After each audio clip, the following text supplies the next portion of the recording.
Hi and welcome back to the channel, and thank you so much for clicking into this video.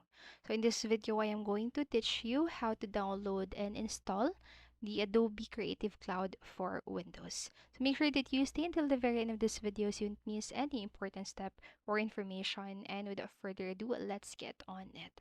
So what you need to do first is to sign in at the creativecloud.adobe.com/app. So I'm going to put the link description down below so you can just check that in there. So after you've done that, just select the install or download for the app that you want to install. So for example, here on my screen, as you can see on the page, there are different apps that is available for you to download or install, and you need to do is to simply click the download button of the app that you want to install and download into your device.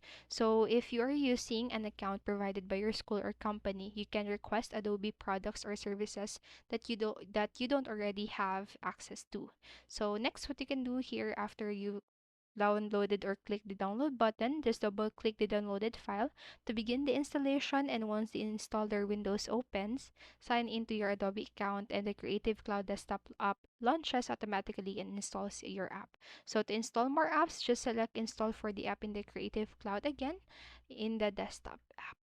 And so that's it for this video. That's how you can install and download Adobe Creative Cloud for Windows. So I hope this video helped you. And if it did, please make sure to like, subscribe, and hit notification bell button so you don't miss a video. Thank you so much for watching and have a great day. Bye bye.